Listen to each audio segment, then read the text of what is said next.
Imagine walking through a dense, humid tropical rainforest.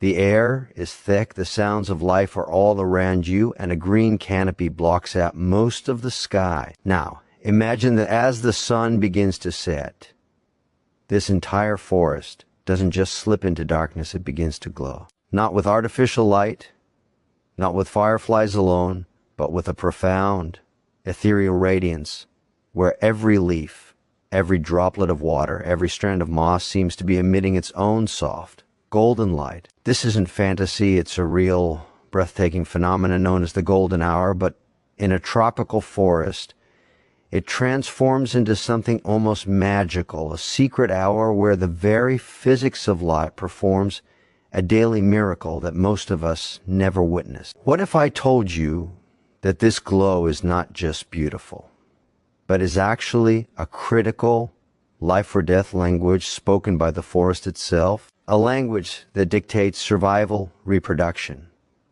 and the very flow of energy through one of the planet's most complex ecosystems. Today we are going on a deep, immersive journey into the heart of that glowing forest. We will decode the science behind that golden light, reveal how every single organism from the tallest emergent tree to the tiniest fungus in the soil is tuned into its frequency, and uncover a shocking truth. This daily light show is vanishing at a rate that could collapse entire ecological networks. Stick with me until the very end, because what you learn in this video will fundamentally change how you see nature, light, and our role in preserving these fleeting moments of magic. Before we dive in, if you're fascinated by the hidden secrets of the natural world, make sure you're part of this community. Hit that subscribe button and ring the notification bell so you never miss a deep dive like this one. To understand the glow, we must first understand the unique architectural chaos of a tropical forest. Unlike the ordered stands of trees in temperate forests, tropical forests are vertical mazes. Data from LiDAR scanning lasers shot from planes reveals a canopy structure so complex it can have over 7 distinct layers, each with its own microclimate. The emergent layer, where giants rise up to 200 feet, basks in unfiltered sunlight. Below it, the main canopy, a dense roof about 100 feet high, captures about 80 to 90% of all sunlight. Then comes the understory, a dim world of shade-tolerant plants, and finally the forest floor, a realm of perpetual twilight where often less than 2% of the sun's original light penetrates.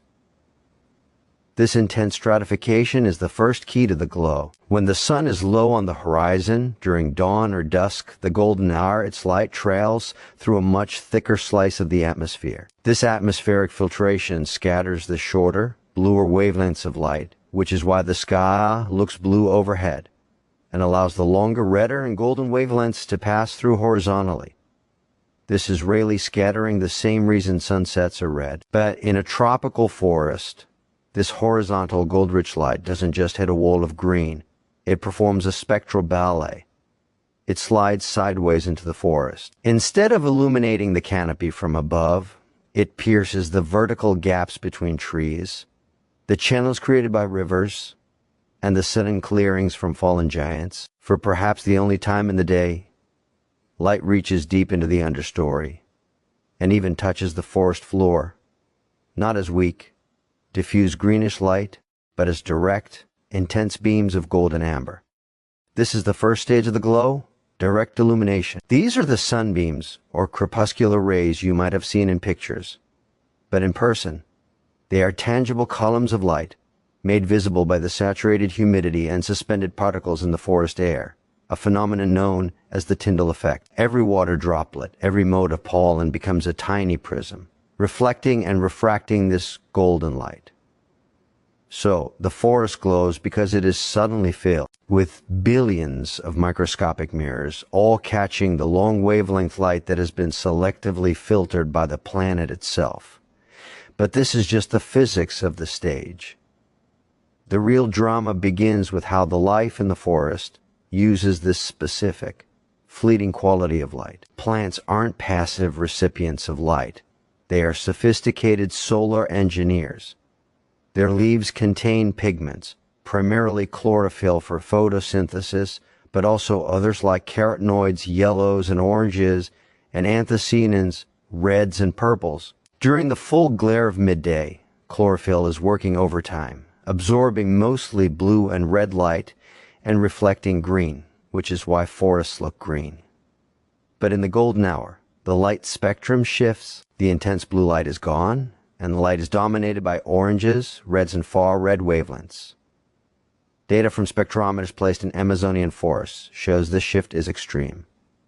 Chlorophyll's efficiency actually drops in this light. So why does the forest seem to glow more? Because the other pigments get their moment to shine. Carotenoids, which are always present but masked by chlorophyll, are excellent at absorbing blue light but reflect yellow, orange, and red. In the golden hour spectrum, they become more reflective. Furthermore, many tropical plants have evolved special adaptations like iridescent leaves or waxy cuticles that can selectively reflect specific light. A 2019 study in the journal Nature Plants found that some understory plants in tropical forests have nanostructures in their leaves that create iridescence, helping them capture scarce light more efficiently or communicate with pollinators. During the golden hour, these structures can catch the low-angle light and shimmer. So, the glow is partly a grand unveiling, the hidden colors of the forest, the yellows, oranges, and reds of accessory pigments and structural colors are suddenly illuminated by the only light spectrum that makes them visible. The green facade falls away, and a multicolored, radiant truth is revealed. This isn't just beauty, it's a biochemical and biophysical reaction to a very specific environmental cue. And every creature in the forest is listening. As the forest bathes in this golden signal, a switch is flipped across millions of lives. This isn't a passive change in scenery, it's the trigger for one of the most important and dangerous shifts in the forest's daily cycle, the transition shift. For diurnal, day-active animals, it's a final call. For nocturnal, night-active animals, it's a waking alarm. But why use light? Why is this glow so crucial? Because light quality is a more reliable signal than absolute brightness or temperature in the stable tropics. The data is fascinating. Researchers using biologgers have found that animals like primates, birds, and even insects synchronize their internal circadian rhythms not just to light and dark, but to specific changes in the color of ambient light. The rapid increase in long wavelength red-gold light at dawn and its decrease at dusk is a precise timer that is harder to fake than a simple dimming which can happen during a storm. So, the golden glow is a universal signal shouting, "Shift now." Listen closely, and you'll hear the day shift signing off. Troops of howler monkeys give their final booming chorus not just as a territorial marker, but as a coordination tool, solidifying group sleeping arrangements. Flocks of parrots and macaws streak across the golden-lit gaps in the canopy, their vivid colors exploding in the light, heading for their roosting sites in a frantic, noisy commute. But beneath this audible drama, a silent, visual communication is exploding. This is where the glow becomes a language. Consider pollinators. Many tropical plants are pollinated at dusk or night by moths, bats, and beetles. How do these plants advertise their nectar in the dim light? They use the golden hour to enhance their visual signals. Flowers that are pale or white, like the famous night-blooming cereus or many jasmine species, undergo a process called evening flagging. Their petals open or change orientation to maximize their surface area exposed to the low-angle golden light. To the eyes of a moth, which are highly sensitive to contrast in low light, a large, bright, white flower glowing against the darkening green foliage is an unmistakable beacon. Furthermore, some flowers actually increase their nectar production and scent emission precisely during this time, creating a multimodal billboard. Dinner is served right here, right now. But it's not just flowers. Many fruits in tropical forests are eaten and dispersed by animals that are most active at dawn and dusk. Their colors are not random. A seminal study published in Science analyzed the color of fruits in different forests and found a consistent pattern in tropical forests. A significant proportion of fruits that are dispersed by mammals, like monkeys and apes, which have vision similar to ours, sensitive to red and green, are red, orange, or yellow. Why? Because against a backdrop of green leaves, these colors have high contrast, and during the golden hour, when the ambient light is rich in red and yellow wavelengths, these fruits literally pop. They become luminescent signposts. A ripe orange mango or a cluster of red figs doesn't just sit there, it actively uses the forest's glow to scream, "Eat me," to the right disperser. This is coevolution in action, written in the language of light and pigment. Now, let's talk about the predators and the prey. The golden hour is often called the hour of the hunter for a grimly efficient reason. The changing light conditions temporarily disadvantage both day and night vision specialists. A hawk's sharp, color-rich vision is dimming, while an owl's superb night vision hasn't yet reached full sensitivity. This creates a window of opportunity for crepuscular specialists' animals adapted specifically for this twilight. Frogs, for example. The cacophony of frog calls that erupts at dusk in a tropical forest is timed perfectly. The humidity is higher, which is good for their skin, and the low light offers some protection from visually hunting birds. But to attract mates, they need to be seen. Many tropical frogs have vivid, even fluorescent, patterns. Recent research has discovered that many amphibian and reptile species, previously thought to be merely colorful, actually fluoresce under specific light wavelengths. The golden hour's unique spectrum may be activating subtle fluorescent signals in their skin, visible to others of their species, creating a private communication channel in the growing gloom. Similarly, the first bats emerge, using the last of the light to navigate visually before switching completely to echolocation. Their insect prey, like mosquitoes and moths, also become active, often using the polarized light patterns of the twilight sky for navigation. The entire food web is pivoting on the axis of this golden light. But there's an even deeper, more sinister layer to this glow: deception and death. Some orchids have evolved to mimic the appearance and even the scent of female insects to lure in amorous males for pollination. In the golden hour, the precise color and shape of these deceptive flowers are critical for the trick to work.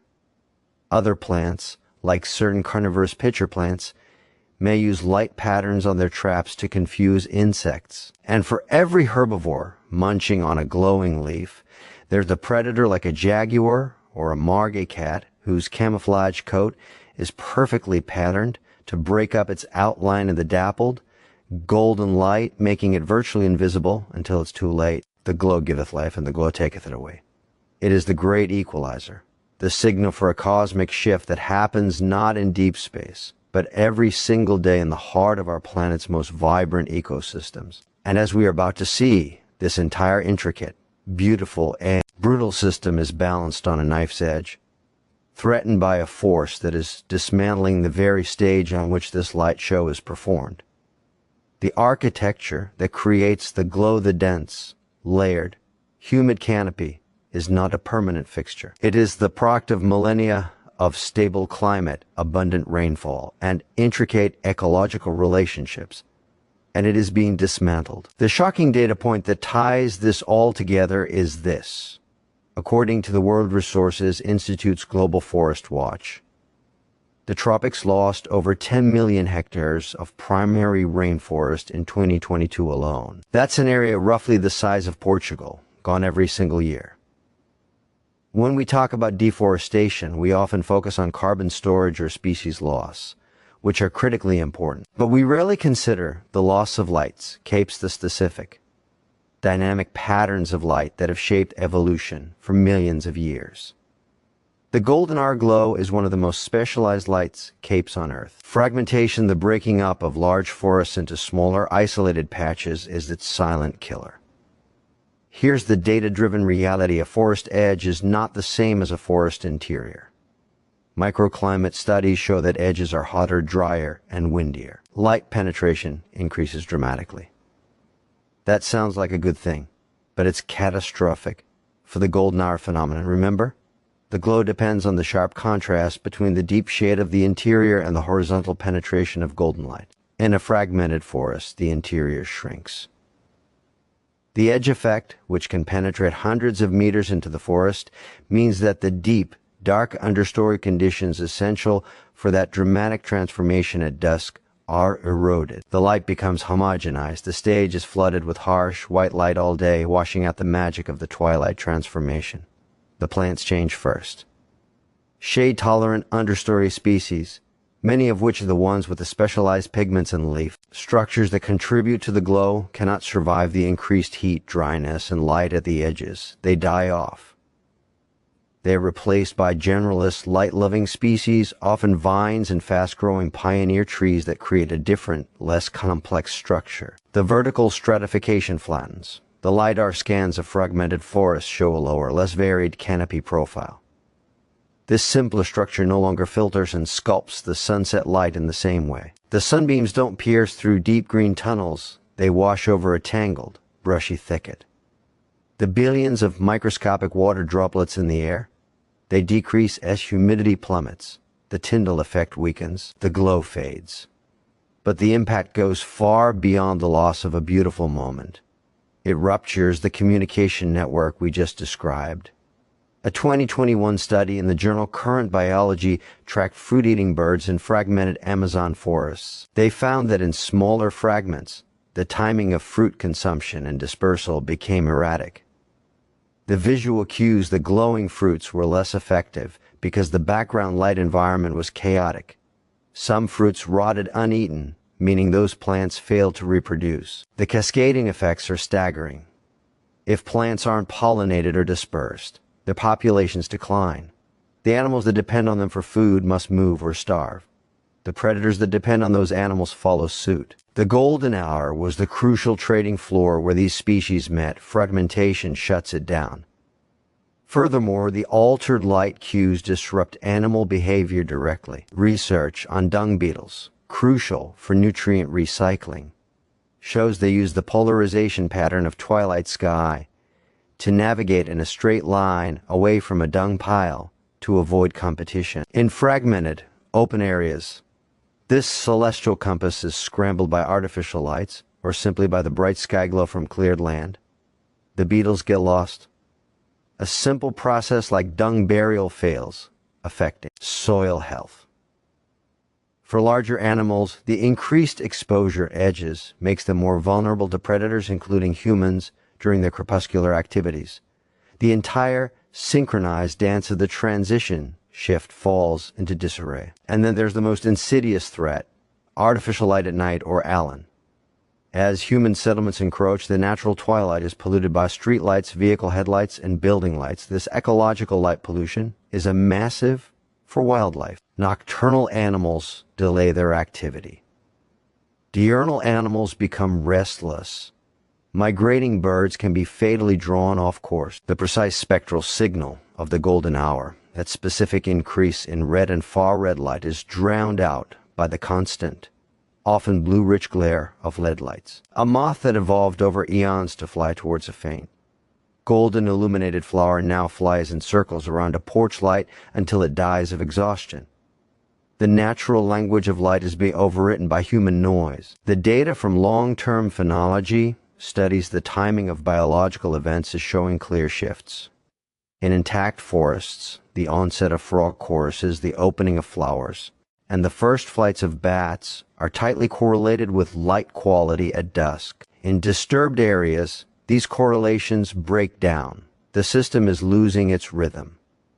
And without that rhythm, resilience falters. A forest that cannot coordinate its internal functions through reliable signals like the golden glow is a forest that is more vulnerable to further shocks, drought, fire, disease. We are not just losing trees, we are erasing the very clockwork that makes the tropical forest ecosystem function. This isn't a remote problem for nature documentaries. This is a fundamental unraveling of a planetary life support system. The glowing forest is a canary in the coal mine, and its light is growing dimmer. But understanding this gives us the power to not only appreciate this phenomenon, but to fight for its preservation in smarter, more targeted ways.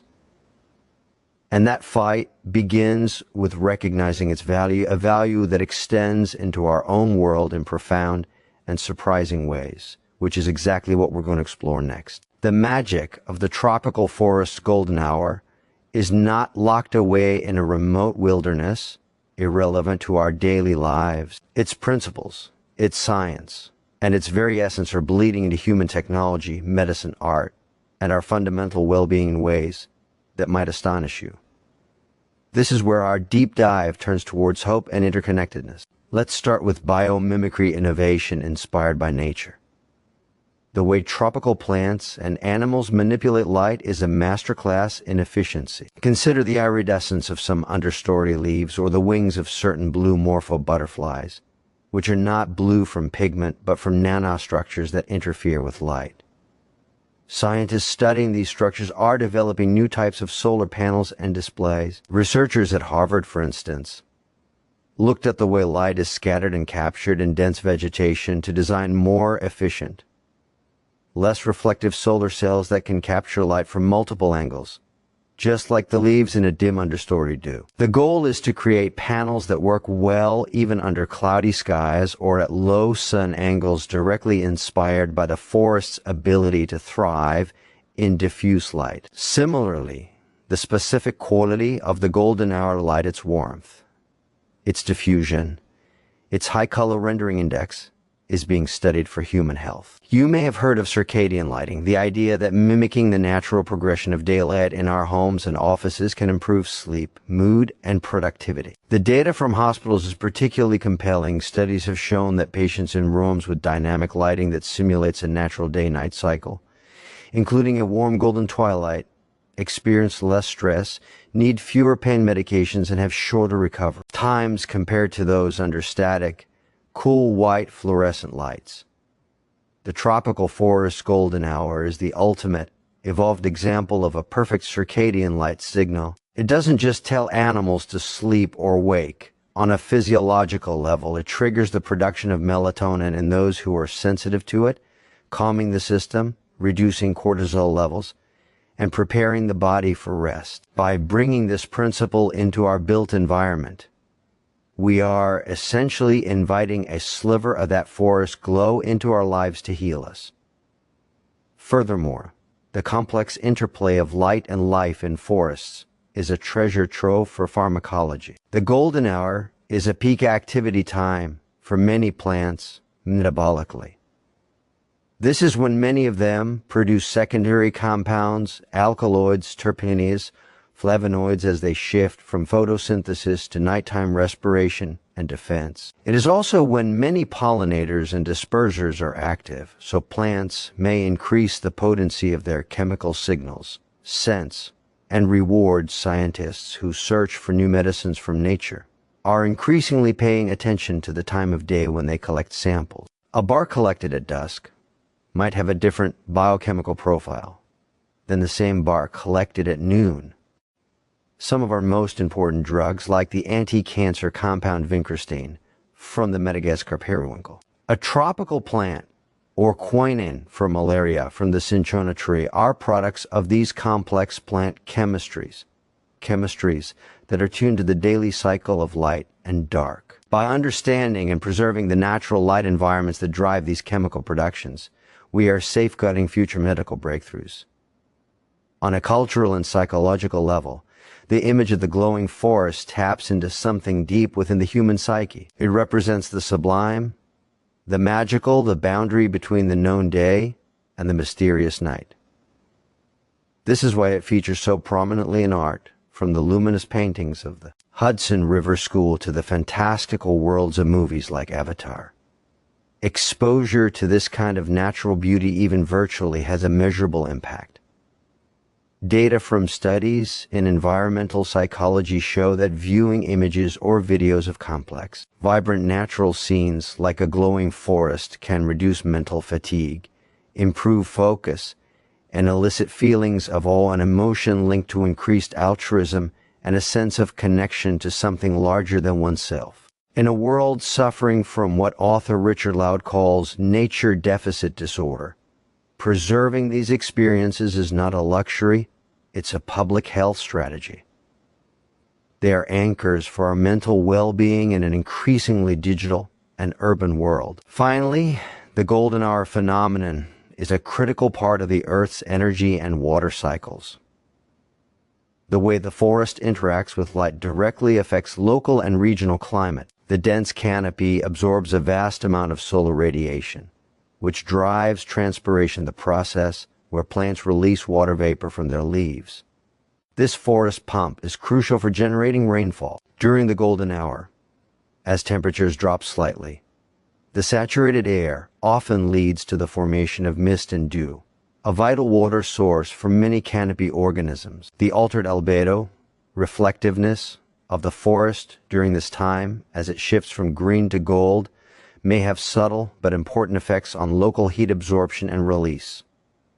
This complex biophysical feedback is a key component of climate models. When we lose forests, we don't just lose carbon storage, we disrupt these finely tuned hydrological and thermal cycles, making regions drier and hotter, which in turn makes the remaining forests more susceptible to fire, further destroying the conditions for the glow. So, the glowing forest is not an isolated postcard. It is a living library of technological inspiration, a pharmacy of untapped potential, a sanctuary for the human mind, and a vital organ in the planet's climate system. Its value is incalculable, and its fate is intertwined with our own. This understanding leads us to the most important part of our journey. What can we, as individuals scattered across the globe, possibly do to help protect this fading light? The answer is more powerful and more accessible than you might think. Protecting the tropical forest's golden hour is not about preserving a mere aesthetic pleasure. It's about safeguarding a fundamental ecological process. The good news is that the very interconnectedness we've explored provides multiple pathways for action, and you don't need to be a billionaire philanthropist or a scientist on the ground to make a real difference. It starts with becoming a conscious consumer. The leading driver of tropical deforestation is commercial agriculture, cattle ranching, and the production of soy, largely for animal feed, palm oil, and timber. Your purchasing decisions have power. Seek out and support products that use certified sustainable palm oil. Look for the SPO label. They'll be aware of its controversies and aim for brands with stronger commitments. Buy FSC-certified wood and paper products and reduce your consumption of meat, especially beef, or choose brands committed to deforestation-free supply chains. The data from supply chain analysts like Trace Earth shows that consumer pressure in key markets does force corporations to clean up their act. When you choose a chocolate bar from a company with a verified commitment to neurodeforestation cocoa, you are casting a vote for the preservation of the forest architecture that creates the glow. Next, use your voice and your digital presence, the very tools you're using right now to watch this video. Follow and support credible conservation organizations that work on the ground in tropical regions, not just the big names, but also local, community-led groups who are often the most effective stewards. Organizations like the Rainforest Trust, the World Land Trust, or the Amazon. Conservation team focus on acquiring and protecting critical forest land, directly preserving intact habitats. Share their content, donate if you can, or even participate in citizen science projects that help monitor forest health from satellite data. Amplify the stories of indigenous peoples, who are the guardians of an estimated 80% of the world's remaining biodiversity. Their traditional knowledge systems are deeply attuned to the rhythms of the forest, including the significance of light and time. Supporting their land rights is one of the most effective conservation strategies. Make this issue visible. Talk about it. Share this video. When people understand that a forest is not just a bunch of trees, but a living, breathing, glowing network of communication, they are more likely to care about its fate.